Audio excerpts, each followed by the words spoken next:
Hello and welcome to the Now Spinning Magazine podcast with me, Phil Aston. And on this episode even, I'm delighted to have with me Michael Fennelly, probably best known for the band Crabby Appleton, which is a fantastic band from the 1970s. I'm going to say the late 60s, really, because that's how I kind of view it. But the two albums have recently been reissued by Grapefruit Records, which is an imprint of Cherry Red Records in the UK. And I've recently reviewed both of the albums in this double CD package on the Now Spinning Magazine website and on the YouTube channel. And it was fantastic to have a comment on that review from Michael saying thank you for shining a light on this wonderful set of albums. And we decided it would be a good idea to catch up and have a chat about what it must have been like to be in the band. Now, Michael, you grew up in Pennsylvania, Westfield, and New Jersey. Did these places themselves have any kind of influence on your early musical journey? I don't think geographically they did, except for perhaps what was played on the radio on the East Coast as opposed to the West Coast. But at that time, I wasn't aware of what was being played on the West Coast. So I would say that geographically, not so much. Didn't really have a musical influence on me. Yeah. But so I also read that you were literally 17 when you hitchhiked to Los Angeles to go over to the West Coast. I mean, that was a bold move to make at that age. I mean, where I was in the UK, I was having trouble getting my mum and dad to let me catch the bus. So I mean, that was, you must have had a drive to want to do that literally at 17. Well, it was a situation where not only did I want to take off for greener pastures and seek my fortune playing music, but also I wanted to get out of where I was. It was a very repressive environment in New Jersey for me at that time, and the generation gap was really pronounced all around, and particularly in my home too. And so it was time to leave. And a drummer who was working with me in high school bands there at that time, he and I ostensibly left for school one day and instead went out to the highway and stuck our thumbs out and hitchhiked to California. Wow. So, you know, the classic runaway thing, but it was astounding to me when I arrived in Los Angeles because it was very different from where I had come from, and they were ahead in the time machine. It was sort of groovy, do your own thing stuff, and the Sunset Strip was amazing, and here were all these hippies with long hairs and that. I mean, the scene had advanced there in California in a way that it would take the East Coast a while to catch up, and I liked it. I liked the weather. I liked the feel. It felt like freedom, and so I kind of fell in love with Los Angeles and Hollywood like right away. You kind of met. Please help me pronounce the surname. I get this wrong. Is it Curt Boettcher? He was one of the key players who got you going in music at that time. Was that correct? Curt Boettcher, was a producer and singer-songwriter artist, but his real claim to fame was in production. He was involved in the Association's early records, Along Comes Mary and so on. He produced that. And I had only been in Hollywood for less than a year, living in coffee houses and sort of paying my way by playing music and so on. And I had a chance encounter with Curt Boettcher, and he heard some of my songs. We sat down and played guitars and sang songs, and he heard some of my songs and signed me to his publishing company on the basis of that material. And I'd been writing songs since I was a kid. I mean, I really started early. I think seventh grade was when I started making up songs and writing songs. And so I was somewhat polished with some of my songs by the time I was, I guess, 18 when I met Curt. So they signed me to the publishing company, and it was not too long after that I moved into a house with Curt and his wife, and also Doug Rhodes, the bass player, and he was actually the keyboardist in The Music Machine, whose big hit was Talk Talk. And so he lived in the basement, Doug did, and I had the ground floor bedroom, and the upstairs bedroom was Curt's. And it was not too long after that I joined the Millennium. The Millennium was just forming at that time, and it was a 7-man group with 5 singer-songwriters. Wow. Which is quite a few. But that changed everything for me, because the guys who were in the Millennium, most of them, well, all of them were older than I, and most of them had been around and were seasoned professionals. And so here I was, this, fresh kid, still figuring out what it's all about. And I'm all of a sudden in CBS studios recording with these guys. And it was a crash course in how it's done. It was astounding. It was a wonderful opportunity for me. And it was really an exciting time. Was Keith Olsen part of that as well? Yes, Keith Olsen. And thank you, because I think that Keith Olsen should always be mentioned with Curt Boettcher when it comes to production, because they were a producing pair. Mm. And Keith was, I think, as close to a genius as anyone I've ever met. Maybe he was a genius. I mean, he was just absolutely brilliant. And his strength was achieving sounds. And Curt Boettcher's strength was imagining sounds. And so as a pair, Curt would imagine and try and describe what it was that he wanted to hear, and Keith would make it happen.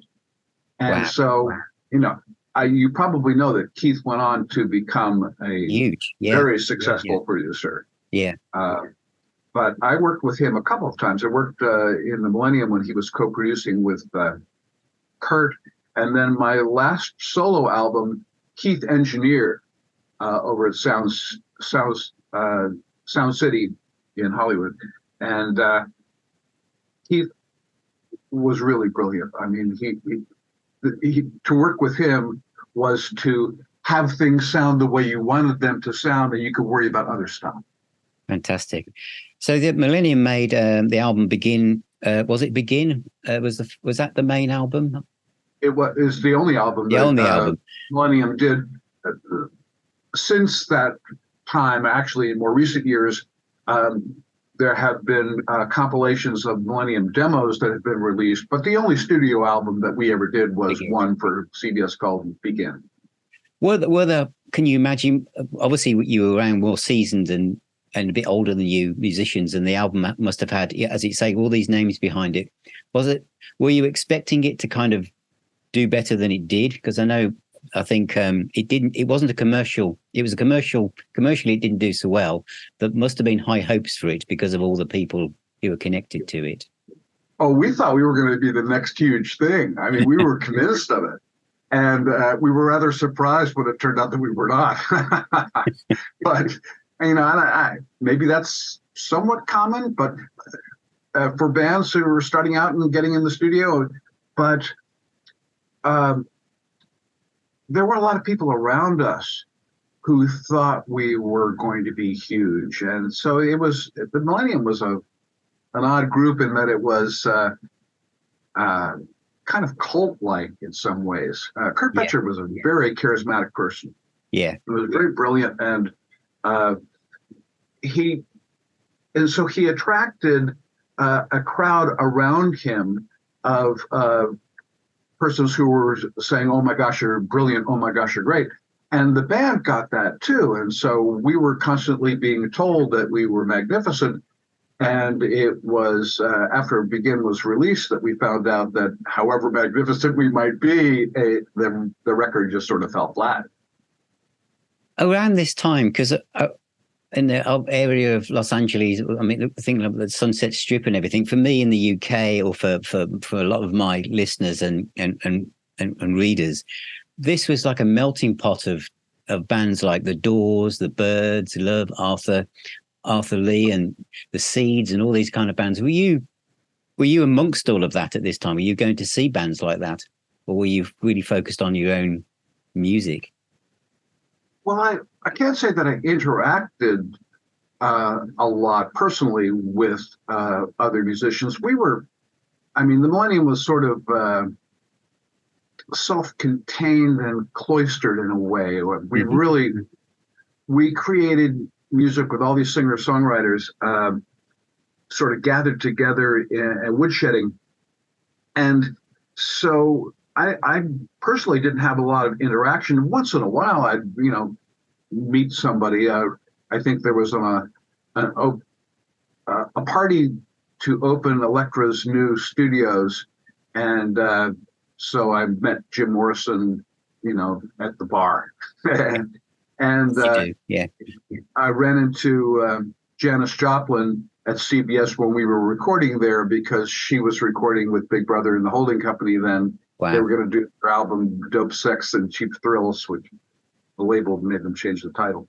Yeah. But, and I didn't know who she was when I met her, which was really funny, because we just sort of met in the commissary and started chatting. And then she came in and heard what we were working on, and we smoked a J.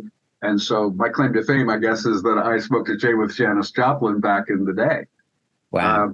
But so we'd run into people, but not in the sense that we were all hanging out and making music together. I didn't pop over to where Crosby, Stills, and Nash were and say, "Hey guys, let's go to the park." I mean, it wasn't that personal a relationship, but there were musicians available to see in concert. And some of those were astounding. I saw a Jimi Hendrix Experience at the Hollywood Bowl in 1968, just before Electric Ladyland came out. And man, what a show that was. It was just magical. So because everything that was happening then was like new. There was nothing to compare it to. Everybody was inventing brand new things. There was, as you say, Jimi Hendrix couldn't look back and think, "Oh, I was influenced by this album or that album." Everything was like new. And so after the Millennium and Crabby Appleton, I mean, how did that start to come together? Well, I was writing songs. I was being paid by my publisher to write songs, and so this was a dream come true for me. I mean, that's to make a living at that, because I would have written them for free, but to make a living at that was wonderful. It wasn't a great living, and so I had a quiet and sort of humble existence. But I did a lot of songwriting after the Millennium, and I started shopping my demos around, and guitar voice demos of these songs. And one of the record labels I shopped them to was Elektra, and they kind of liked my material. And at the same time, there was a band called Stonehenge that was sort of an interesting mix of blues-based rock and roll,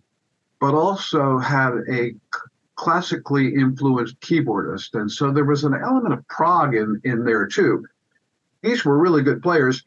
And they were shopping their demos, but their lead singer, and also their guitarist were maybe not ideal for the time and the fit. And so, oddly enough, Stonehenge's demos and my singer-songwriter demos both landed in Elektra's offices at the same time. And I'm not sure if it was arranged by someone at Elektra or if it was just crazy circumstance, but I heard Stonehenge in a club, and then got to talking with Phil Jones, their drummer, and we worked it out, and Elektra worked it out that really my songs, my singing, my guitar playing ought to be merged with the players in Stonehenge. And so that's where Crabby Appleton was born. And how did the name come about? It's an unusual name. Well, Crabby Appleton was a character in a cartoon series called Tom Terrific. I think he used to play on the Captain Kangaroo show. And I don't know if you're aware of who Captain Kangaroo was, but this is kids programming in the United States. And Crabby Appleton was the villain in this cartoon show. He was the meanest man in the world. Right. And rotten to the core was his byline. So Phil Jones and I, again, were sitting having one of those inebriated conversations about what shall we call the band, what shall we call the band, and throwing out ideas. And for some reason or another, Crabby Appleton came up and it stuck. Because the album itself, there's 12 on the CD version I've got. There are 12 songs, because I know at the end of each side on the vinyl one there was those little tiny little like country and western type little 50-second tracks that were left off, I think, the original version. But they are all the tracks all written by you, aren't they? And obviously the lead track became a massive hit single. As you said about when you were in the Millennium, you thought this was going to be it and this is going to do well, but it didn't. But this time, that single did do well. I think it got to number 36 on the Billboard chart, and it was in the Hot 100 in 1970. But how did that feel at the cusp of a new, literally the 70s? We're entering the 70s, and you're in the top 40. Well, that felt good. Yeah. It felt good to have a hit record. We thought that when we were recording, I was somewhat convinced that Go Back was a potential hit single. It just came together and it sounded as though it was the kind of thing that might work as a 45 record. And indeed, it did take off. Now, the funny thing about Go Back record is that it was a regional hit. And so in some areas, it would be number 1, number 2, number 3 on the local radio charts. Wow. And in others, it wouldn't be on at all. And so it got to 36 nationally on the charts, but in San Diego, I think we were number 3. And so we go into San Diego and play to 18,000 people, and they'd all know the song, and that was fantastic. Then we might go 100 miles away and play to 18 people who'd never heard of us. And so it was really a sort of schizophrenic existence for the band. It wasn't really a massive hit. It was just a hit in some areas and then not in others, and that sort of averaged out to number 36 nationally. But the album was well received critically, wasn't it? I think even, was it Lester Bangs gave it a good review? You had lots of really good reviews, didn't you, at the time? Oh, yes, I think the reviewers were very kind to us. They seemed to like it. And some of them, Lester Bangs and others who know their stuff, or at least are regarded as being respected music critics, liked our stuff a lot. It was always nice to read good reviews, but there is, it's an odd sensation to be reading rave reviews and at the same time have your album only selling moderate amounts rather than living up to what those reviews are saying. So if those reviews had been combined with a smash hit that just, took the world by storm, they'd be even more gratifying. Instead, it was flattering to read nice things about us, but what we really wanted was for the listening public to sink their teeth into what we were doing. We wanted people to be excited about our music. Because obviously I've listened to both albums extensively, and the first one is my favorite. It's not as guitar centric as the second one in many ways. The second album, Rotten to the Core, feels more like the guitar. There's more like lead guitar work, and it's more it feels like the guitar's pushing it more. The first album is about the songs, but the two favorite songs of mine are Piece by Piece and How Long Will It Take? And I think the reason why I like them is because those they're quite extended songs, and I think I read in the sleeve notes that you wanted to give your keyboard player a chance to stretch out and show his prowess as a keyboard player. And I really like those songs for that reason, because they're beautiful songs, but equally the musicianship is given a chance to breathe as well. Well, there were great players in this group. Fantastic players. Really good players. Better than I. I mean, I could hold my own as a rhythm guitarist in this group, and at times as a lead guitarist. But these guys were really consummate players. And Casey Fouts in particular, a keyboardist, it was good that we had him, because he was the one who would take a long lead break and make it something really special. Yeah. I think the two songs you mentioned, that you said How Long Will It Take was the second one, but I suspect that it's Hunger for Love. Yes, it is actually. Yeah, it is Hunger for Love. That's the one that's really stretched out with a long keyboard solo. And we had a great time playing those live, because this was an opportunity for us to just stretch out on stage. And, sometimes those songs get even a little bit longer, but they were fun to play live, because it gave the band a real chance to kind of, get into something substantial rather than a 3-minute song or a 4-minute song and get this done. We were able to sort of spread out on those songs, and I think that the audience responded to it well. Yeah, I mean, yes, I did mean Hunger for Love, but it's that one, as I say, Piece by Piece, they have those extended instrumental sections, but they don't.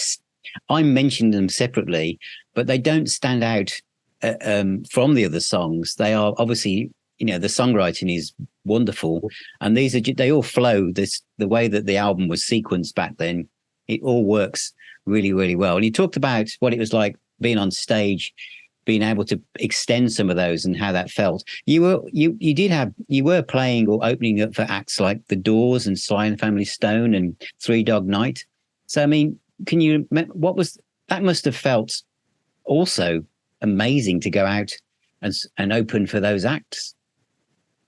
Oh, it was a great time to be a touring rock band with a hit record, because the hit record was what got us onto those bills, and we would be playing to stadiums, with thousands.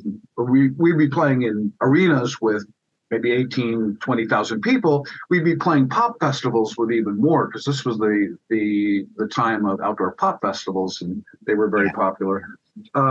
It was thrilling for us. I remember in particular that when we opened in San Diego for The Doors, and it was just the two bands on the bill, and we had, I think, the number 3 record in San Diego at the time.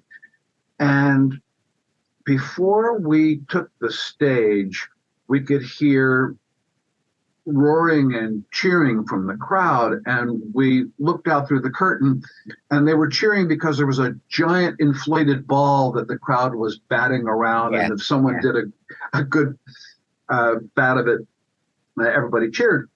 This was more noise than anyone had ever made for our band ever. And so when we took the stage, and they were happy to see us because we had a local hit, it was a wonderful show. And The Doors were a wonderful show too. Jim Morrison, I was a fan. I liked The Doors, but I had not seen them before that.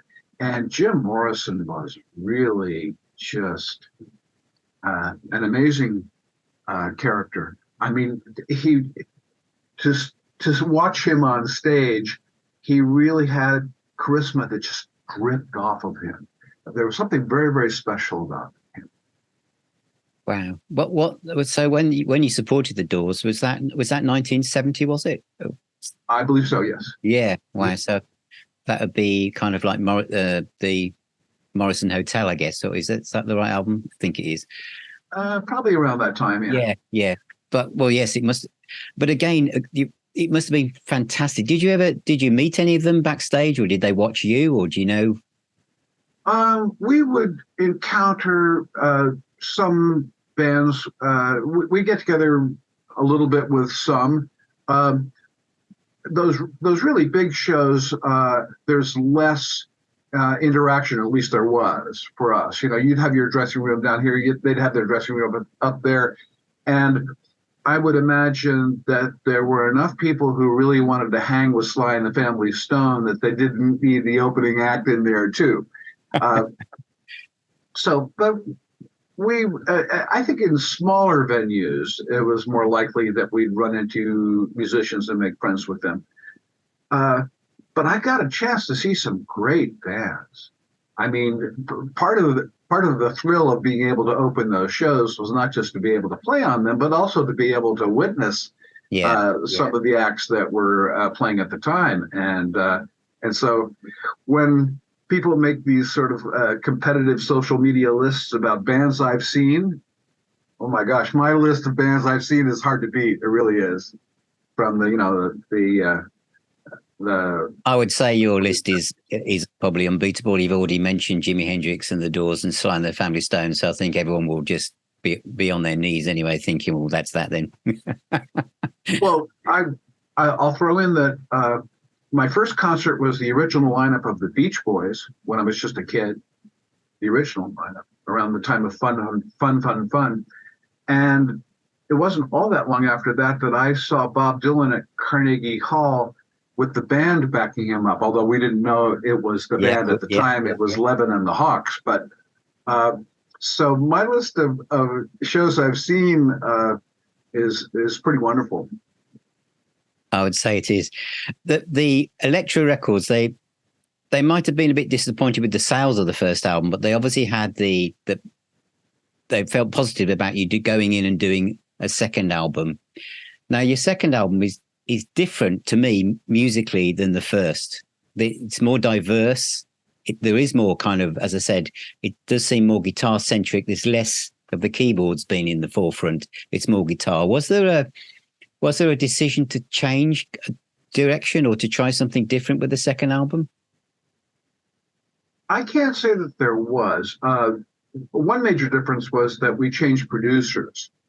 Don Gallucci was the producer of the first album and also produced a single thereafter called Grab On, which I'm happy is included in this 2 CD package, because that one's kind of got lost.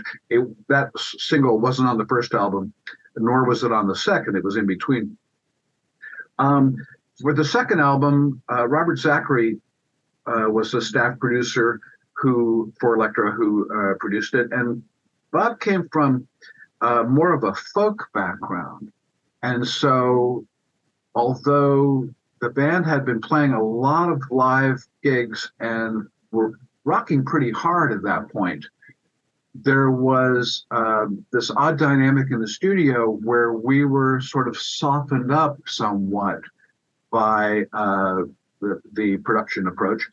And I think that worked for the softer material and the country-ish material really well.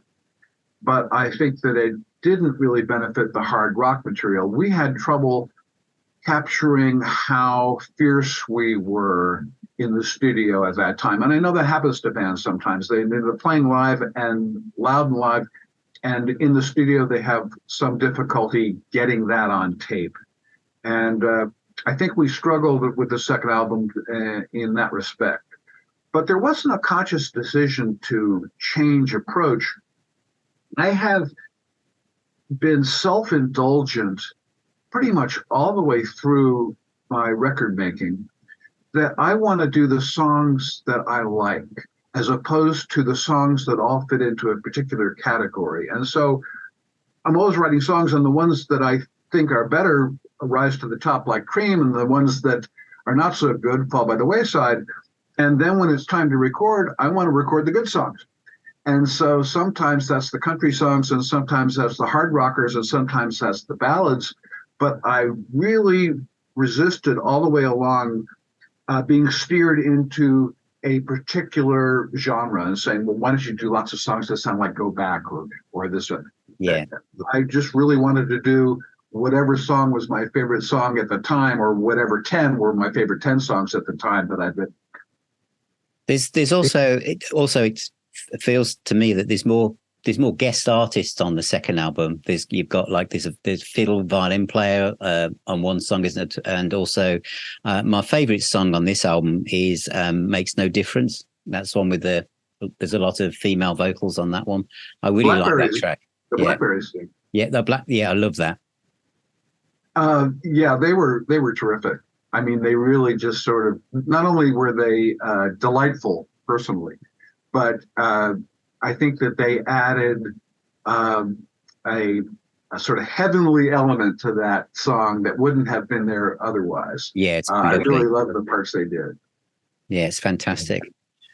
And of course, this album again had really good critical reviews, but didn't kind of the public didn't latch onto it, and for lots of reasons, I think your drummer left, and then the band slowly broke apart.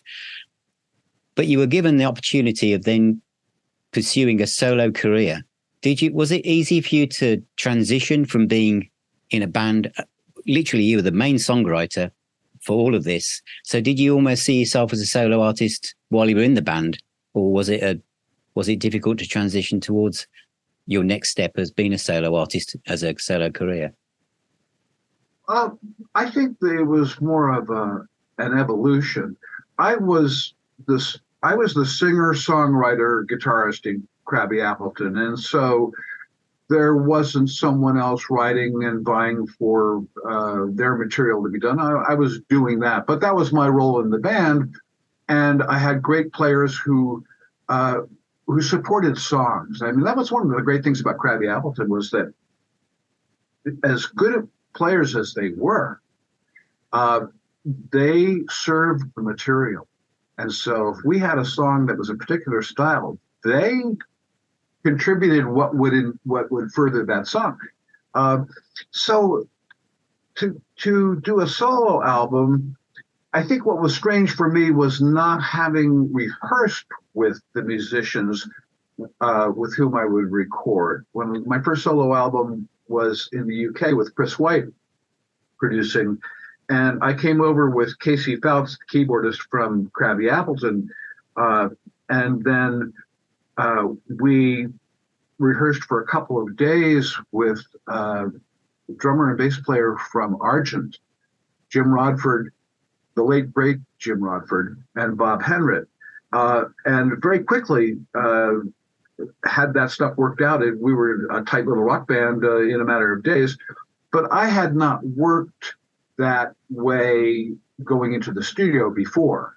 We were always well rehearsed when we went into record. And so to just sort of, very quickly teach somebody songs and then go in and lay them down was not something I was used to. And I think maybe that was the biggest adjustment for me as far as the solo album was concerned, was just how quickly things needed to happen.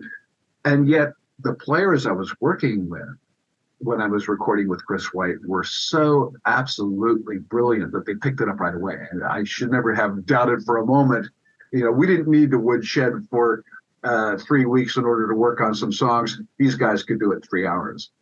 So, because you as you said, if you made a list of all the key bands you'd seen, that everyone would just be, their jaws would just hit the floor. But they were all obviously USA centric. So, what was the decision to go to the UK to do your solo album? Because were you always a fan of music coming out of the UK? Because obviously we've mentioned the Beach Boys, the Doors, and all these bands. But were you also listening to bands like the Kinks or the Pretty Things or stuff like that? Oh, absolutely. Yeah. I mean, I was a young teenager working in the town record store when the British invasion landed, and I took home most of my pay in records. And so the Kinks and the Beatles and the Stones and the Pretty Things and and the Zombies. Oh, yeah. There was so much wonderful music. And I have to admit that almost all of the great music in that particular era was coming from the UK. It wasn't from the US. The US was had planted the seeds with R&B and early rock and stuff, but the Brits are the ones who took it and ran with it. And then we played catch up after that. But yeah, it was kind of amazing for me to be in London at all. And I loved London. London in fall of 1973 was just an amazing place for me. I just loved it. So unfortunately didn't spend a lot of time seeing it because I was spending all the time in the studio. And so I was there to record a record.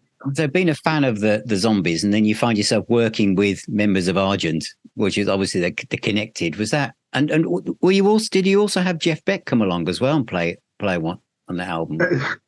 Jeff Beck, well, Chris White, who I'm sure most of your listeners know that Chris was the bass player and also songwriter in the Zombies. He was producing my Lane Changer solo album. He had a black book with the numbers of musicians that were just astounding. Just one after another. He'd say, "Oh, we want a sax player. I know this guy," and so he would call him up, and so all these great players were coming in, and I told Chris that I wanted to have a guest lead guitarist play solo on one of the songs of my album. I didn't like what I was doing, and I thought it would be nice to have somebody who was really hot play something better than what I was doing on a song called Watch Yourself. So I said to Chris, can we get a guest guitar player? He says, well, I'll give Jeff Beck a call. How's that? And I said, kidding, right? You got to be kidding. He said, no.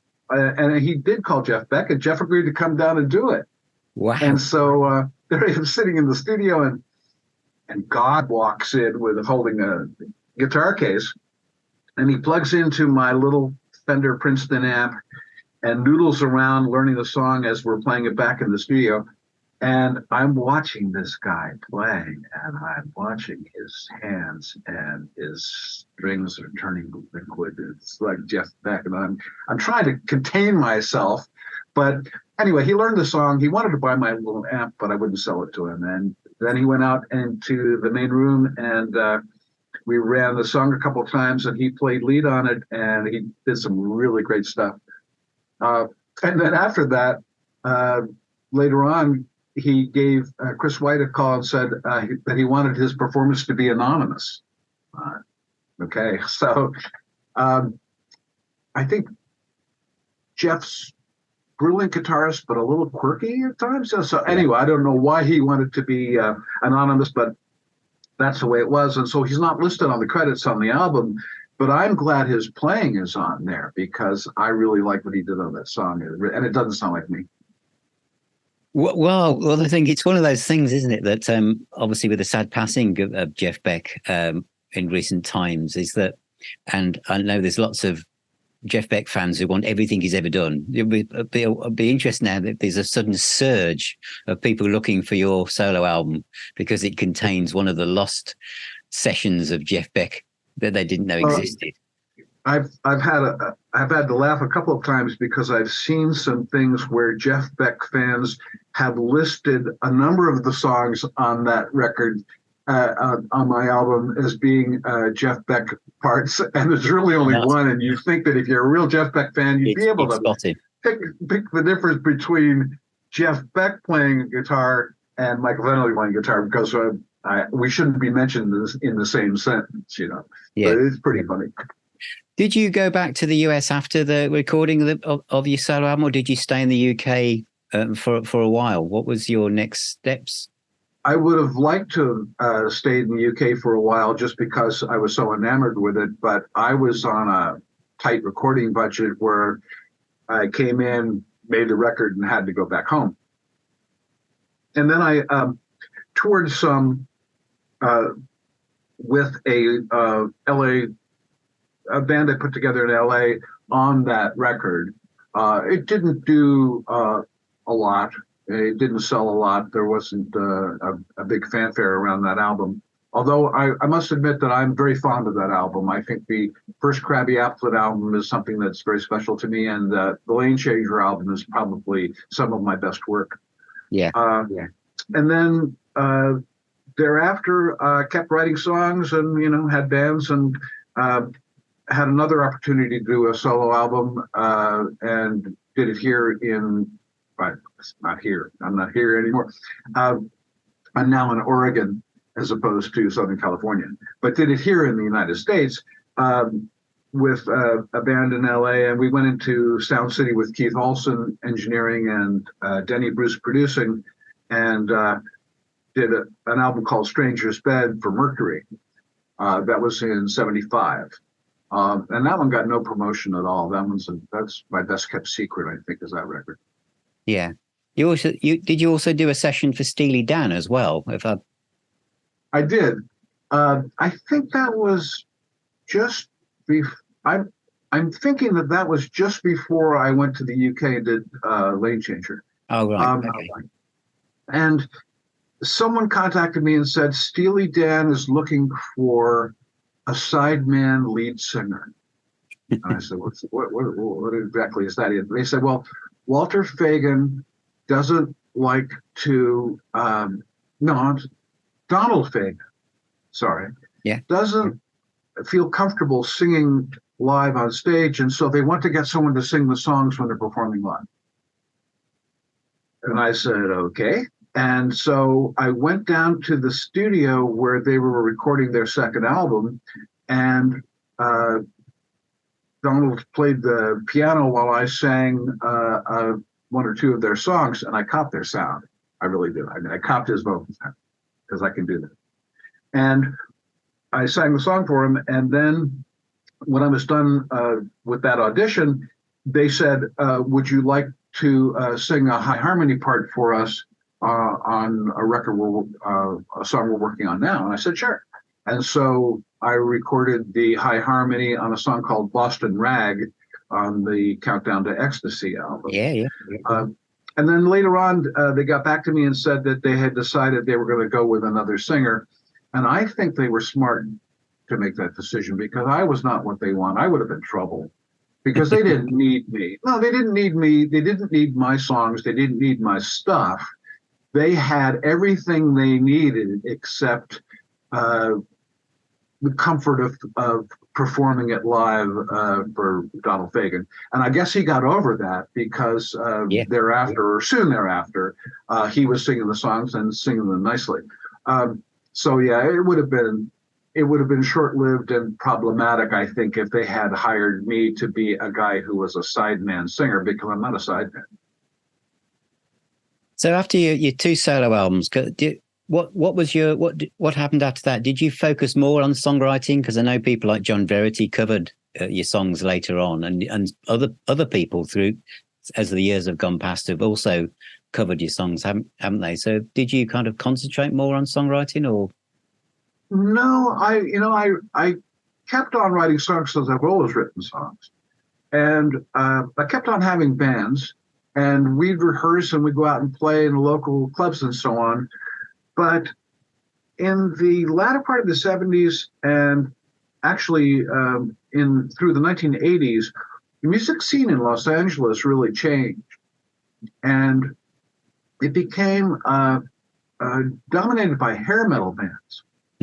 And all these bands pretty much looked the same, and all these bands pretty much sounded the same. I mean, they were sort of interchangeable. You could take the guitarist out of this one and stick it in that one, and you pick the singer out of this one, put it in that one, and they were all the same.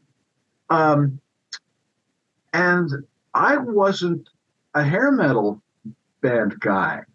I was a singer-songwriter who wanted to do his material and so I kept writing songs and kept demoing them up and shopping them around. I couldn't get arrested.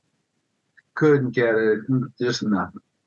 And so I did that through most of the 80s and actually have some demos of some stuff I really like, which some of that I think I may look to release through some boutique label or another. Yeah, great. That's the stuff from the late 70s and early 80s, because some of the songs I'm very fond of. But what happened was that I would be rehearsing with my band, and we'd be working on a song, and we'd work it into the ground. And no one was hearing it other than the small number of people who come out to a club and so on. Yeah. So these were secret songs, and they were sort of dying on the vine because we get tired of playing them, and so then we go and move on to a new song. And good songs were falling by the wayside because no one was hearing them, and we were just getting tired of working on them. And that became the clincher for me. I didn't want to do that anymore. I could not keep writing songs that no one was going to hear, because having people hear my songs was always the thing that drove me. Yeah. And once it became a thing where nobody's hearing it, and there's not that interest in it, I said, well, it's time to do something else. And what did you leave music and move on to? Because I think you went into charity work. Is that? I in the late 80s, I was trying to figure out what else I might do that I felt passionate about. And I think politics, or some areas of politics, was that thing. And so I started working for progressive nonprofits, and writing fundraising materials, and sometimes organizing events. And I did that for almost 20 years, most of it in Oregon here. And that was it was stressful work, but it was gratifying. And was an opportunity to remain creative, but creative in a very different way than writing songs. But there was some gratification there. Because I guess a question that's just come to me is, because I know in 2013, Sunday's Records wanted to release some of your early demos from 1967 to 72. And now, of course, Grapefruit Records and Cherry Red have released the two Crabby Appleton albums. When you go through life, you were only, because we're talking about these albums, that you were in your early 20s, barely that. And if you ask the person on the street to talk like you're talking about, what were you doing when you were 21? Most people wouldn't, apart from birthdays and Christmas, they wouldn't remember. But your recall is obviously fantastic. But as you go through life, and you spent 20 years going into nonprofits and politics, you must have felt that this period was just drifting back through the lens of time. And all of a sudden, somebody shows interest in wants you to find your early demos and maybe put them out. How did it feel going back and suddenly thinking, are people interested in this? Going back to your demos from 1967, when you were a teenager. What was it like listening to them again after all that time? Well, it's been interesting for me and gratifying for me for quite some time that music that I made half a century ago has been rediscovered by some people. And at first it happened with the Millennium's recordings, that they became sort of a cause célèbre in Japan. And wow. Yes, and then people because Sunshine Pop, they sort of fell in love with this early Sunshine Pop thing. And so the Millennium album, that had been this sort of buried secret for the longest time, saw a rebirth, and then reissues and so on. And people sort of, some people are very enthusiastic, love this record to death. And so that was kind of astounding to have that come back out from, the graveyard. And then Crabby Appleton reissues have happened a couple of times prior to this package that has just come out on Grapefruit. And then the Lane Changer album was reissued by Wounded Bird in 2015, I guess. That's right. And 2013 was the demos package on Sundays. So it's very, it gives me great pleasure to have these things reemerge, because it gives people an opportunity to hear them who may not have heard them before. And people who are fans of it sort of celebrate the fact that it's getting promoted again.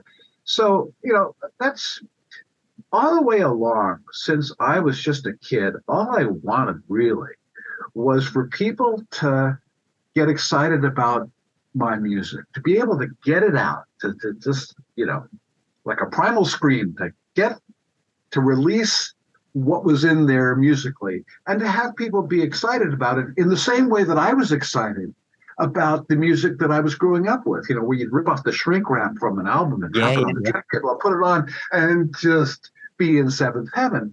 I wanted people to be able to get excitement about songs and music I was making. And so each time that one of these reissues happens, it gives me a little thrill, because it's one more chance for maybe somebody to be sitting down and listening to that and go, well, I like that. Or I remember that record. I remember Go Back. Sure, I was in high school, blah, blah, blah. And it's very gratifying for me. And it also sounds such a great sounding album. I'll be honest, I knew Go Back. I'd bought a box set, I think called Forever. It could be called Forever Changes, about the Elektra label. It was a massive box. And there was one track by Crabby Appleton in the box, and it was that one. And I really liked it. And so, obviously when the 2 CD album came out, I thought, well, I'm interested in that. I'll give that a listen. And yesterday, in fact, I was sat down with my wife and we were listening to some music from the 90s and mid 80s. And after I'd played the first Crabby Appleton album, and I thought the first Crabby Appleton album sounds better than some of this stuff I'm listening to from the 90s. The production on the first album, especially, I mean, maybe it's the way it's being remastered, but it sounds timeless. The songs, the vocal performances, and the instrumentation, it doesn't sound like you're listening to something, as you said, from half a century ago. I think the songs stand up. They're positive. They're just what the world needs. So if you've got more stuff like that sitting in your archive, it needs to come out. Well, I think the stuff that's in my archive it doesn't really sound exactly like or even close to the first Crabby Appleton album, but there are songs that I think earn their keep because they work on their own. I think that maybe we benefited, that first Crabby Appleton album in particular, benefited from the time that we were doing that too, because you say you were listening to records from the 80s, 90s, and I think that there was a spontaneity, at least for us, and I think for other acts as well, going into the studio, where it became less of since then, I think it developed into more of a science lab, an audio science lab, where people construct music and can do it sonically very effectively, and yet the spontaneity can sometimes fall by the wayside. And just setting up guitar, bass, drums, keyboard in a room and knocking that thing out maybe 3-4 passes, there's an electricity to the moment that I think actually translates onto a record when it's done. And we could probably name acts we've heard who did it that way, and we can name acts who don't do it that way, who meticulously put together every element of every song and might have spent 200 hours on this one song, and you could hear the difference. You could hear sort of the magic pop out, even warts and all, a few mistakes and so on, but just the magic go. And then you can also hear the sort of clinical construction. And I think we benefited from the fact that we were just, to some degree, well-rehearsed but spontaneous. Well, of course, you were also all in the same room together, weren't you? Which a lot of artists now record, and they're in different parts of the world. So we were in the same room. Vocals were overdub. I do a work vocal while we were recording, and then do the final vocal as an overdub. But a lot of that stuff was just all in the room, all at the same time. Wow! I think there's there's a chemistry that happens from that. Yeah, definitely. So with the obviously as you say, the reissues have kept coming, and in fact it's good to give you some feedback that when I did the review of the 2 CD package, a lot of people went out and bought it in my community, and a lot of people then sent me messages saying it's really good. I've not heard of this band before, but I'm really enjoying it. And when I said I was going to talk to you, quite a few people in my private Facebook group were saying, "Oh yeah, I bought that a couple of weeks ago. I love it." So you've gathered quite a few new fans from this, and I think the label have done a really good job. It's a great booklet, great story behind the band and what was happening. And as you say, when you look back, you look back at this time, but that you were lucky to have been there at the cusp of music changing from the 60s to the 70s. So that must be an amazing experience to have lived through. It really, I was so fortunate. I mean, fortunate again and again and again, falling in with professionals who sort of, that sort of quote big break that happened with me with the Millennium, and then making music at a time when there was a real A&R department at record labels. Artist and repertoire is something that was real. David Anderley was at Elektra and was the A&R man who sort of glued together the Stonehenge idea of that band and my songs. And that's an art. A&R of discovering seeing the possibilities of an act rather than the finished product of an act where you say, well, yeah, I like this one or I don't like that one. Seeing the potential and working with acts. This was something that used to happen in the 1970s. Yeah. And so I benefited from that particular point in time, as well as the concert scene, the record scene. I think it must be terribly difficult now for new musicians to find footing. I mean, you can use social media to promote your music, but streaming is no source of revenue for musicians. It's just terrible. It's actually the anti-source of revenue for musicians. And so it must be very difficult to do what I wanted to do and was able to do unless you're just willing to suffer and play music because that's the only thing you really is going to make you happy. And so you play music because it's going to make you happy. It's not a good business decision, but it never was a good business decision to be a musician. It's because you have to do that, because if you don't, you'll be miserable. But I think that it's tougher now to find a way to sort of keep your head above water while you're doing it.